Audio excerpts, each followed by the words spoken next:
What's up, everybody? Welcome to the Hustling Sideways podcast. I'm Alan Hallis. I'm a music writer. And I'm Jim Love, and I'm a keynote and motivational speaker. And I have a microphone today. Look at this. Yeah, Just we're bought it. we're real Here you go. Feeling good we're about real life. podcasters now. That's right. Took 5 years, but I got one, guys. So we're we're Took uh, us we're ahead of schedule. Yeah, it that's took it. us 5 years and 111 episodes, but we also have not done as many virtual as till now. Correct. Little Yes. baby update. Everything's good Yes. over there. Maybe And 3 weeks old, and we are. You'll probably hear at some point in the background, but all is well. I go back to work in like 5 days, and my Sunday scaries this Sunday are going to be off the charts. So looking did forward to that, and it's going to be wild. But yeah, everyone's good, happy, healthy, and I guess that's what you want when you have a baby. So here we are.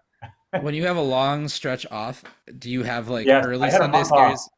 Yeah. Dude, it's gonna hit like a wrecking ball. We can talk all about Sunday scaries here shortly, but I could already feel it, and it's Tuesday, which is probably not good. But here, Yeah. here we are. Blink twice if you're in trouble.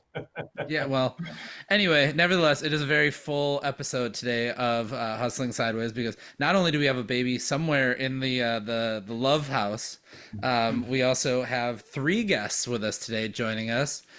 We've got Coate, we've got Powers, and we've got Josh. They're the guys behind the Argo, which is a new music venue that is being built in Whitefish Bay, not too far from Jim's house, in the Right? old Fox Bay Theater. But welcome, guys. Before we get too far into the details of the venue, welcome to the show. Welcome. Thanks for having us. Thanks. Yeah, congratulations, Jim. Thank you. I appreciate that. Yes, I'm excited to bring her to her first music venue very, very soon. So looking forward to it. Deal. um, so the Argo first came onto my radar because Powers had sent me some info about it that they were working on something new, but this is very much a new full-time venture for some of you guys. Before that, let's talk a little bit, I guess, before we get too far into the venue about maybe your individual backgrounds. I don't know, whoever wants to start on that and just your backgrounds in music and, what you were doing prior to this. Yeah, I can start. Well, thanks for having us, guys. Appreciate it. And looking forward to rapping about not only Argo, but we've done in the past before Argo, right? So my background is mostly music background, playing in bands, running the clubs. The last 10 years, I was working at Pabst Brewing Company. So that's where I got my marketing chops. And then also ran the Milwaukee Brewery Innovation Pub, which is up over on the historical grounds. That's where I met Alan, and we did some shows together, and it was a fun place. And it was sad to see it close, but overall, it's just been music.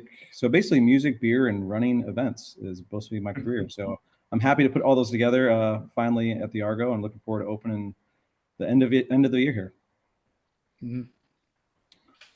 Andrew, Josh, whoever wants to, or sorry, Coate, Josh, whoever wants to go. I'll go. Well, Josh is he's got to unmute and I'm ready to go. So yeah, I'm Coat. Nice to meet you guys. Thanks for having us on. So my background is kind of a blend of powers and what you'll hear from Josh next, but I've pretty much been music, events, and marketing kind of in parallel throughout my life. So I like to say I spent my 20s in the music industry doing about everything I possibly could. I worked at venues, worked on music festivals. I was a tour manager for a little bit. And then I was tired of being broke, so I became a marketer and was a little less broke. And so I spent about a decade at Facebook and some other startups working on the marketing side of things, still connected to small and medium businesses. This is now putting all of those lives together. Powers I worked on a music festival back in Chicago a long time ago. And so that's how we became friends and stayed in touch. And then, as you'll hear, how this all came together, it's super fun to be doing something with our friends. All right. Awesome. That leaves us with one more. Just Josh. I'm Josh. But yeah, thanks for having us on the podcast, guys. Great to meet you both. My background, where do I begin? I've been a career musician my whole life. Started playing piano when I was 5, majored in cello performance in college, decided to graduate and go directly into working in marketing instead of working in music. Had to pay some bills, if you know what I mean. Yep. Smart. But yeah, I've been, a career digital marketer most of my career here, and I've transitioned into doing some solution consulting for tech companies now. But I always kept playing music as a side hustle, as just kind of my passion. I was a blues guitarist playing in Chicago. I had a band for a little while, started doing singer-songwriter things for a long time. And that's actually how Adam and I met, is he booked my first show when he was booking the Elbow Room in Oh wow. Chicago. Yep. So that's kind of, like Coate said, bringing it full circle. That we met as just friends playing music. Adam was booking shows. Coate was managing some festivals, and actually a friend of mine's band. And yeah, and now it's just the perfect skill set for us three to kind of be together and build this out. Yeah, I think the Very fun cool. thing is we all met at a small place in Chicago called the Elbow Room. Yeah. That's how we all kind of got together, and it kind of goes like full circle of bringing everyone together and starting something new. For sure. And I know that, obviously Chicago is the start, but then people have been all over the place now in that interim between starting this new venture and where you guys all first met. So, Adam, you came up to Milwaukee. Coate, you're recent to Milwaukee, I believe, as of like a couple days from now. Or That's right. At the time of this recording, I'll be on my way up to Milwaukee soon. Currently in Austin, Texas, where I've been for a little over a decade, and I've lived a bunch of places that we don't have enough time on the podcast for. So for sure. Let's talk about then the genesis of, you guys getting back together and saying, "Hey, we want to do something." Who got the wheels in motion on this thing for saying like, "Hey, we want to start something new." I think came out of my crazy brain. Actually, maybe not too crazy, but here we are. Crazy. Yeah, I would say it was kind of a combination of for me, it was like always wanting to get back to, like, I ran two places and I wanted to open my own place eventually. I was living in Texas at the time though, and I was like, Texas is fun, but it's not where I want to spend all my time. And then I would come up to Chicago a lot for work, and ever since like running the tap room and having like that experience of kind of building something from the scratch, from the ground up, and no one told me no one really had like said like I couldn't do it. I just went and did it, and then me and Josh started chatting about like, hey, what about doing something that we can give back to the community? Or this is like right after COVID too. It's like, how do we get involved with something like that? Is it a nonprofit that we can help, starving artists and do some shows around the city and whatever? And it kind of came into the point where it's like, hey man, how about opening like a music venue, and get back to that kind of roots? And we slowly started like basically cultivating and like manifesting of where and why. I was still living in Texas at the time as well, so trying to figure out where we're going to do it. And I think we talked a lot about not only we want to give back to the community, but like what community needs it and what community like would thrive on having something in it. And Chicago's a great city, and I still love that city, but I think it's just oversaturated when it comes to like stuff like this. And also, it'd be very expensive to do that there. And we're like, well, where do we do it? And I was like, let's do it in Milwaukee, So started looking. We started the business in 2022, and just really kind of kept like every weekend, every night, just kind of like kept going at just a little bit by bit of how do we possibly do something like this. And I think we looked at every abandoned building in the Milwaukee area. Lots of them were really expensive, and they're like, hey, you can have this for $2 million, but there's no running water or electricity. Cool.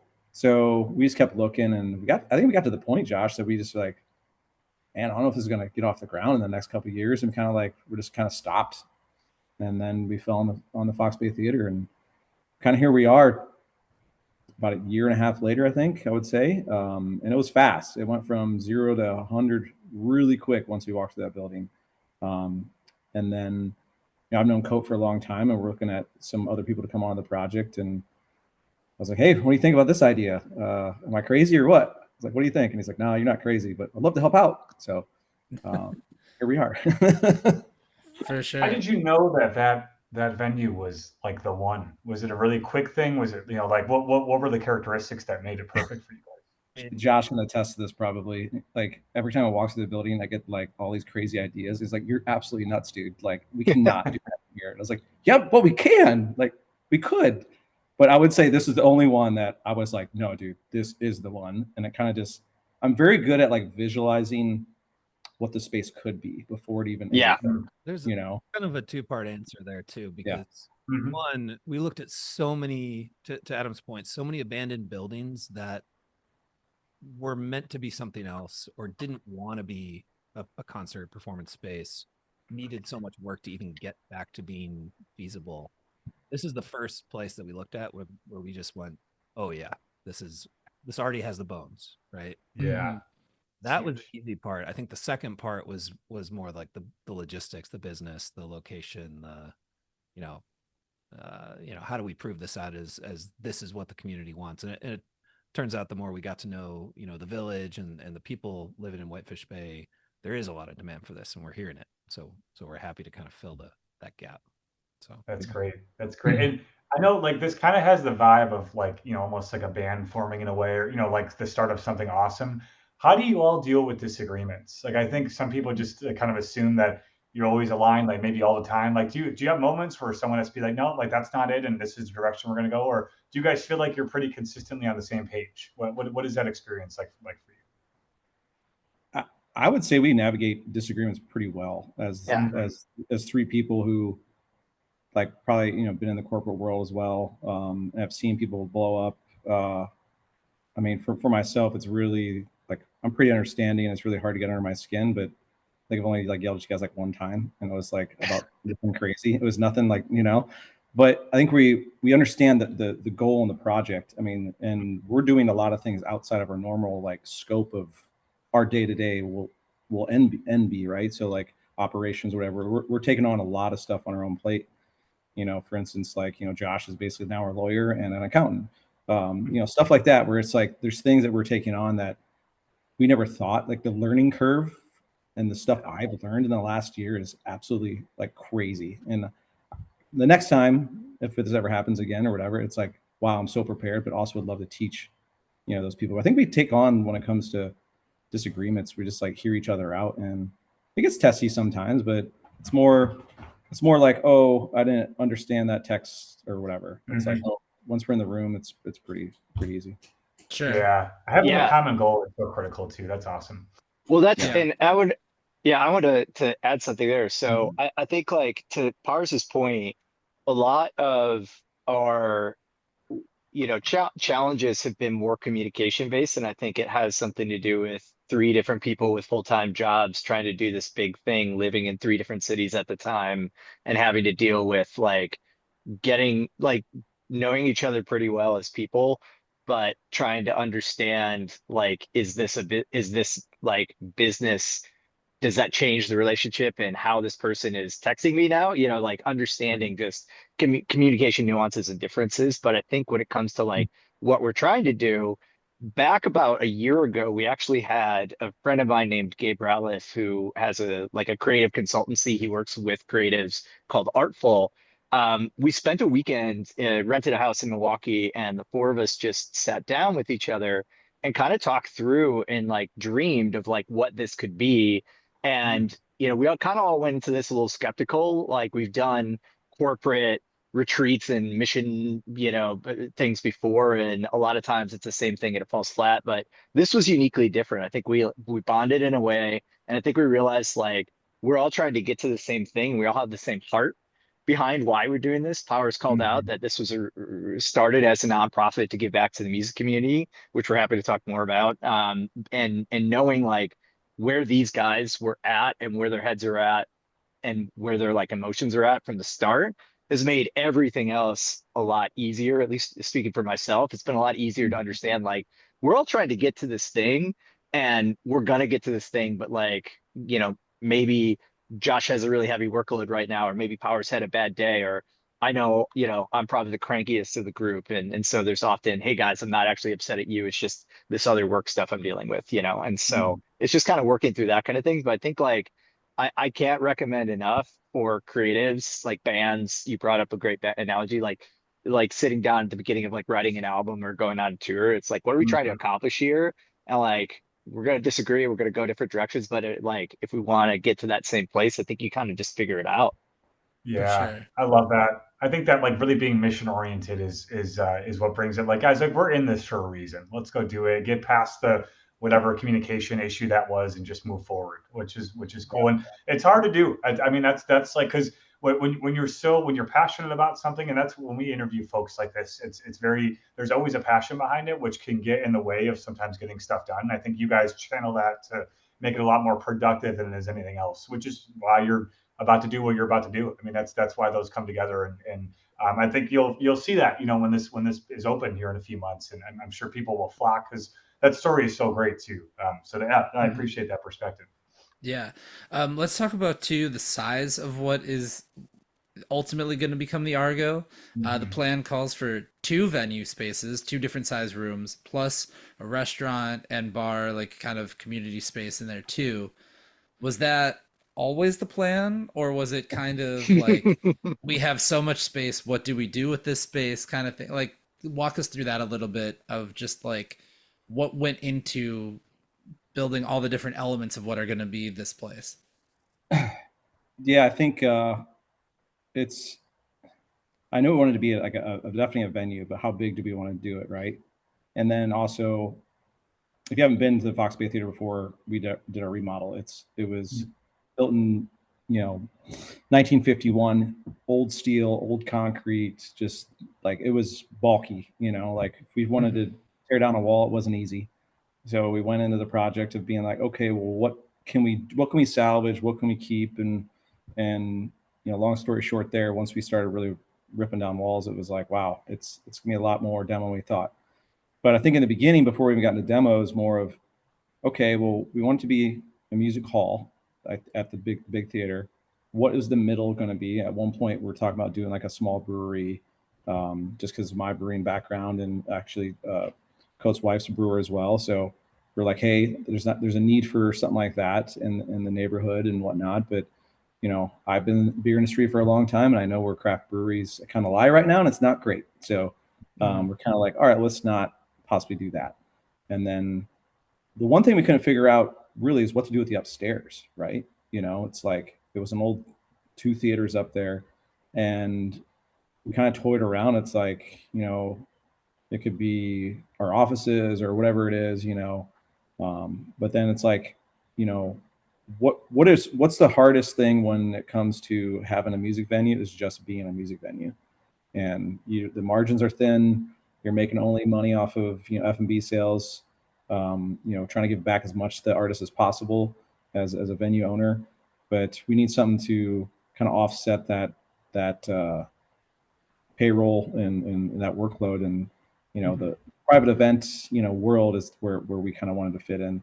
And then we're like, all right, well, what do we do with the downstairs? We're gonna do the like more ballroom upstairs and grand, weddings and receptions. What do we do downstairs? And we toyed around with, doing a kitchen and doing a restaurant, but how's that gonna work? But I think it came down, and we need to find the right partner to kind of like get this thing off the ground. And we're not gonna do it ourselves. And I've ran kitchens, but I've never done it like a restaurant, vibe. And once Mhm. we got word that Dan Jacobs wanted to work with us, we're like, okay, let's do this and let's be a restaurant now. And that's kind of what it turned into. And really excited about what that opportunity there and what that's going to turn into. I think that's my most exciting thing. Is I understand the other two businesses very well, but the restaurant world is kind of a little foreign to me, and that's why I'm hiring a bunch of help to make that happen. With that decision too, obviously not only going, picking Dan as a partner, and he's a well-known chef in the Milwaukee area too, but what were you looking for in terms of finding, that new business, finding somebody that had a vision that had to go, I mean, because I would assume you have to have that align with what you're doing just as the Argo overall, but Yeah. it's kind of a business within a business, right? So what did you go about for finding a partner there? Actually, talking to 360 Designer design team, we kind of just put the feelers out of like, hey, who's interested? And I didn't think Dan and team was even an option. And then some of the guys floated it over to him, and you know he's always wanted to do something outside of his world, and I think that's what kind of excited him, doing a menu that he's never done, doing a concept that he's never done. And I Mhm. think, I was gonna say uh, it kind of worked in the reverse of how you're asking, yeah, where Hmm. Dan wanted to work with us. We said hell yeah to Adam's point, and then there was a whole creative process of here's what we're doing with the venue. Here's kind of the design, the aesthetic. And I think what how many do we have 5 versions of this menu, guys, that Yeah, we went yeah. easily. and then finally just it all kind of came together, vision totally aligned. Dan's super happy about it. We're super excited about the menu. Yeah. Yeah. For sure. I think one of the fun things about working on this with these guys and then also with 360 and with Dan is like I like having partners that understand marketing and are marketers, but I more like having partners who think like musicians and are musicians. There's this iterative process, right? There's the ability to riff. Like Josh has sent us some of his best ideas over a burger on Monday night over text because he's just like got ideas flowing and he's just sending them out. And then a lot of times that's been like, yeah, that is a good idea. Let's run with that. Let's figure it out. Some of our ideas haven't worked.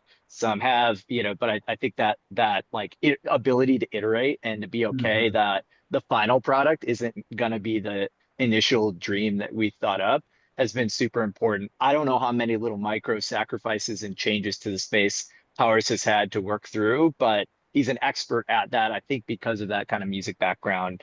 And same thing with Josh and myself in our areas. We've had to pivot like 9 or 10 different times a week, basically. And just I think that like our comfort with that bodes well for opening 3 businesses at the same time, basically, is kind of what we're doing here.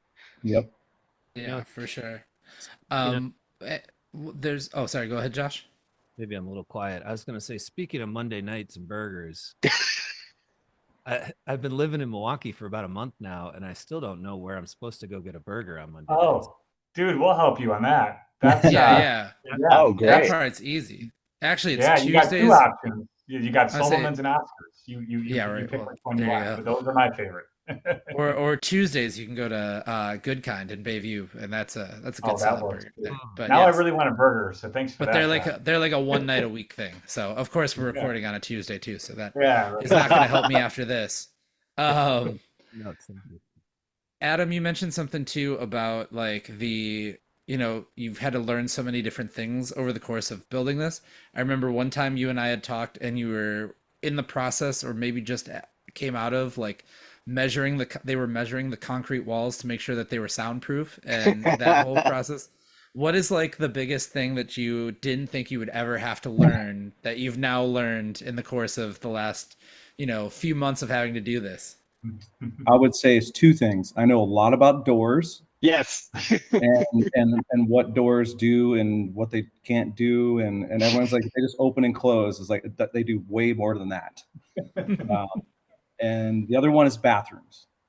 We think we redesigned the bathrooms probably nine or 10 times, just because if you ever want to know about bathroom laws and just look it up, it's very confusing. And you add one of this one, you got to take two away from there. You got to add. It's a nightmare, and that's why it's so hard. Like in a confined space, you're like, well, we need more, and it's like, well, if you add this, you got to add two of this, and you don't have room for those two or whatever it is. So definitely bathrooms and doors. That's so funny. Did you enjoy that? Like learning like these random things that maybe you wouldn't have otherwise? Is that a fun Yeah, process? at first it's actually like, oh cool, I get to learn something new, but then when it Yeah. keeps lagging on, like I'm still talking about doors and we're like opening in a month, it's like, okay, like the doors should be figured out by now, like why are we still talking about doors? That's right. So Three Doors Down is going to be the first act. That's what I'm hearing. 100%. Oh man. Okay, perfect. You heard it That was here. a All so that was a long way to go for that. I can confirm Three Doors Down, not the first act, I'm guessing. But yeah. let's talk about too. I mean, you're at this point now where you're very close to announcing some artists and some acts and things like that. Um, how hard is it to keep that under wraps with people? Because I'm sure like,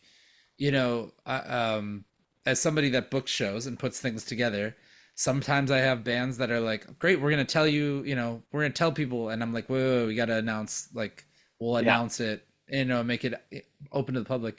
I would assume for something like this, where it's the first show, at a new venue or the first shows, you know, like how hard is it to tell a band like, hey, yeah, we want you to play, but don't tell anybody yet, you know, like.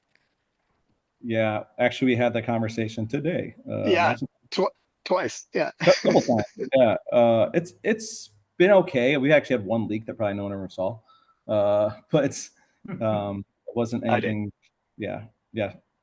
Coate saw it and it's like, "Whoa, what's going on?"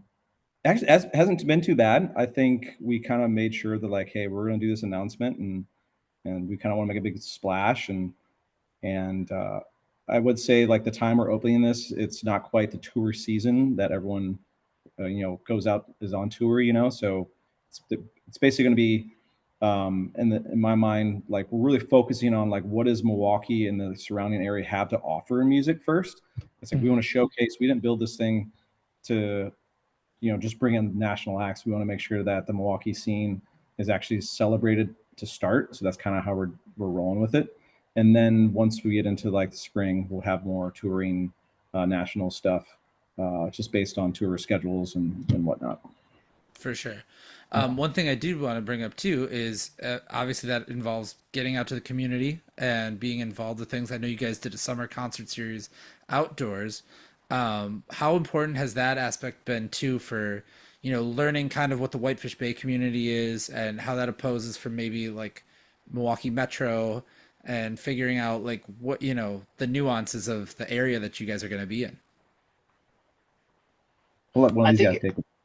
I think it's been so for us, we did that for a couple reasons. We did that for our own purposes of like we want to start doing some shows and we want to get in that operational mindset. And I think we got that down. I think another reason was just, the way we phrased it was, hey, we're not waiting till our doors are open to to do exactly what Powers just said, highlight the great music scene that already exists here in the city. And so I think it allowed us to I don't want to say like I don't want to be so marketer here and be like it test our narrative, but it kind of was. It was kind of like a hey, can we get people to show up for something and can we integrate ourselves with a community that we think is really cool?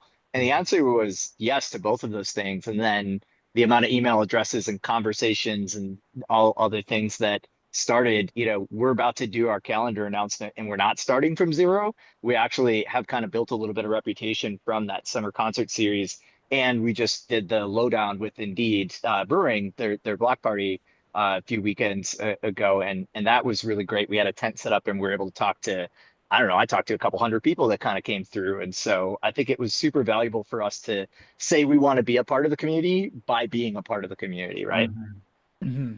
And I think that's very important, especially when you have massive touring, massive music operations as well. That maybe say it, they kind of talk that talk, but you don't see them out in the streets. Like you guys have literally been out in the street all summer talking to people and being like, "Hey, we want to be here, but we want to be here for you, not just for us," kind of thing, which I think is a huge difference maker, Yeah. especially when you're talking about, like in my personal opinion, there's a lot of things that when they go into Milwaukee or go into this area that the public backlash immediately is like, oh, we don't like this, and then they go to it and they're like, wait, we actually love it. There's been a lot of instances of that in the last few years, and I feel like there's going to be more of that. This feels like you're starting a little bit warmer than that because you were out there and you were able to say, like, hey, this is who we are, this is what we're doing.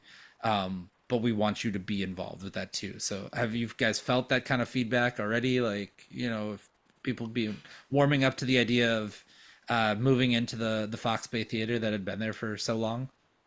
Yeah, I think on my end, it's shown like who I am as a person, opposed to being like, hey, this guy is running a venue and operational guy or whatever. It's like, well, first of all, I was a musician for a long time, and I still am. So for us, me and Josh, and actually our friend Matt, we played the Indeed block party, but we also played one of the summer concert series ourselves and showcases like we're doing this, yes, for everyone else, but also for us as like musicians too. Like, hey, we want to get out and show like I want to get back and playing some music, as much as I'll be running the operations mostly, but I still want to get out into the scene and create music. And I think it's very important as like what Milwaukee has. we're trying to add to that. You know, we're not trying to come in and be like, hey, we're the coolest kid on the street. It's more of like, hey, how do we amplify what is already happening here and be in the right places? And you know, you got to start a scene, and there's already a great scene here. It's just more of like amplification of all the things that everyone's doing. You know. Yeah. Yeah. So like for you guys, as you've been on this journey and what you've learned and what you're hoping to do, what does success in this look like for you? I think it's subjective. I think that word. So I'm just kind of curious, like where do you want to see this go? And perhaps the sky's the limit, but in your own words, you know, what is it? What does an awesome venue look like for you all? Man, that is a great question, because back to a question or maybe 4 ago that you asked, like, our original plan was very different than what we've kind of built this plan to be around the Fox Bay Theater. It's so hybrid now, and I'm so excited about that. You know, like right now we're forecasting about 90 to 100 shows a year in the main room, the theater space. But we already I won't quote numbers here because I'm the numbers guy, but we already have so many requests for private events, for weddings, things like that in the ballroom space, we're calling it, the upstairs space. That's very quickly, you know, we might have more events per year up there than downstairs. Yeah. That's very cool. Yeah. Totally. So So we'll just see. like holistic place. I mean, that's just like anyone who's anyone can walk in there and have a part in the success of it. That's really cool. Yeah, I think to Josh's point, like having the different businesses, like you asked what success looks like, and the way I think I'll take the stab at answering it, because yeah, I don't think we've thought about it as closely given all the different changes that are made. But I think it's that there's obviously hard numbers, right? Like we need this to be a sustainable business so that we can continue to keep people employed and pay our bills and that kind of stuff. But that aside, I think it's like we talk about this as the Argo. There's these 3 spaces, but we want you to have a drink at the Argo. We want you to see a show at the Argo. Went to a birthday party at the Argo. Had my wedding at the Argo. Like it could, if this place becomes synonymous as like that is a great gathering place. It's like my favorite place to hang out, or just we're able to see, you know, a steady stream of events like Josh talked about, because people really like hosting events and coming to events there. I think that's a sign of success. And I think the other thing that we've touched on, but I think is a sign of success for us, you know, we're planning to donate $1 from every ticket sold to the nonprofit we originally founded. And we're going to be partnering with a few organizations we're going to announce later to create a fund that provides the original mental health and well-being resources directly into this community. And so if this business runs well, you know, the 900 to or 90 to 100 shows a year plus other events, the amount that is going to be able to go into this nonprofit and go directly into the music community and support as a result, that is a very clear success metric to me. That's us saying like we want to help the community and we put dollars behind that, and then X amount of people were able to get, you know, therapy, or we're able to get substance use recovery services or whatever it may be, from directly from our operational efforts. And so I think those are things that really kind of excite me, or, you know, as like the marketing brain, I really want those to be stories that people tell later on, and that will tell me that we did a good job. I love Very that. cool. Yeah. Yeah. That's where the mission really comes in. And you could tell, you know, that people identify with that so much and want to help out and enjoy themselves too at the same time, which is great. I think that's why I like Milwaukee. Like people really get behind businesses and local people, and it's really good to see. Even when I was at the tap room, you know, even though I was working for Paps, it was still like you could tell like, hey, there's like this is built, this is going for us. Like we love like the vibe and whatnot. I think when it comes to success for me, it's creating a place, like Coate said, a gathering place. So you can get all kinds of things, you know, food, drink, music. My biggest thing is like I love putting on, you know, events that people smile and have a good time, and they just keep coming back. Even though it sounds small, but that's the success to me. It's like you walk in there, you're like, wow, this place is done right. It feels good. It's comfortable. I know every time that I come in here, there's an awesome band playing. I don't even have to look at the schedule half the time. That's success to me. It's like, you know, the idea is to be able to have music in every single space in this spot, and it sounds awesome, and they're great musicians. Very cool. Yeah. Well, Outstanding. what does the kind of immediate future look like for, I mean, by the time that this comes out, we'll already have revealed some details about the place, without giving away too much, I guess. But what does the like immediate next thing look like for you guys? You know, let's say retroactively now, because it'll be a couple weeks in the past. But like, what's the next thing for you to do for this place? Doors? It sounds like doors. Yeah. A lot of, Opening. Yeah. Another yeah. doors. I mean, we could talk about the opening weekend if this is coming out a little bit after This will be our like calendar. mid-November. Yeah, this will be Oh yeah. mid-November. Yeah. Powers, you want to talk about the opening 2 nights? Yeah.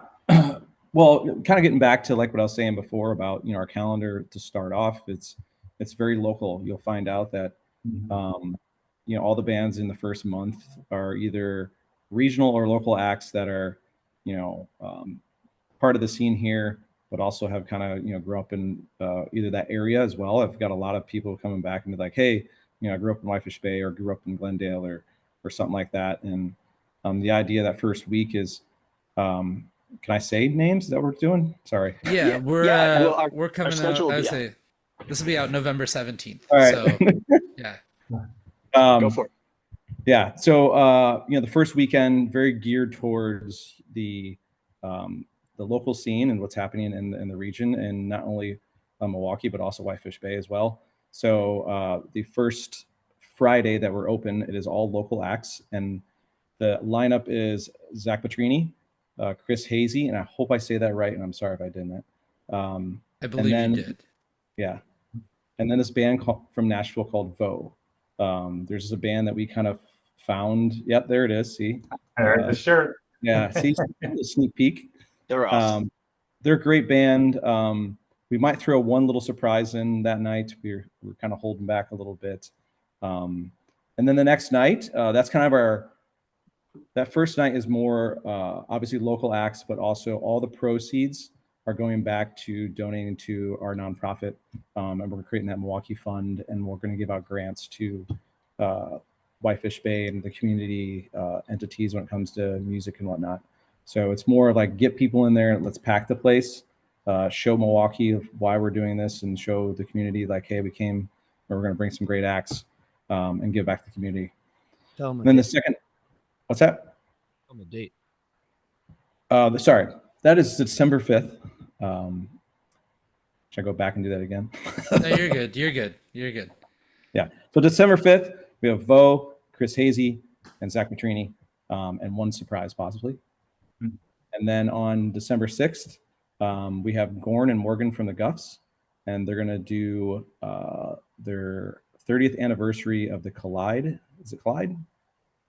Collide. I was Yeah, gonna- Is it Clyde? Sorry. it is. Yeah.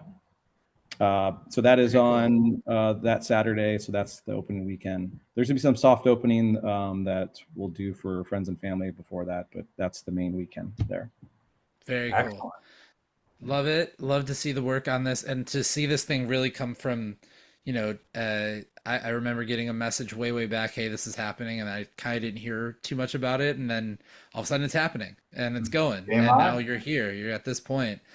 So if people want to find out a little bit more about the Argo, where is the best place to go and do that and follow you guys? It's the Argo on Instagram and the Argo Live at our website. And if anyone goes on Facebook anymore, it is think the Argo Live. I'm sorry, I don't know what that one is. That's right. Yeah, that's right. There we go. You keep guessing That's correctly. They'll find it. People Yeah. will find it. And we should Awesome. point out Argo is also Adam's dog's name. Very true. Oh. You're losing his mind. Of course. That's great. So that's an even cooler. That's when I saw the name at first. I was like, hey, wait a minute. That's a really cool idea. So I don't think I'm opening up the Rocky anytime soon. Oh, So- man, that'd be good. It'd be a cool one, but we'll see. Not anytime soon. We gotta get your thing off the ground first, right? So yeah. Yeah. Very true. Well, thank you guys for joining us and doing this, and we're looking forward to coming to the Argo. I'm looking forward to going a lot to the Argo.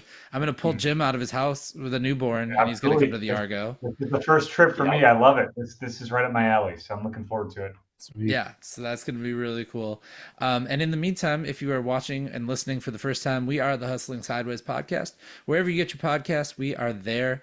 You can also find us on YouTube. You can find us on Instagram, TikTok, Facebook, Twitter, LinkedIn, all of the places. If you want to be a guest on the show, send us an email. It is hustlingsideways@gmail.com. And Jim, Keep on hustling. we will see you next week.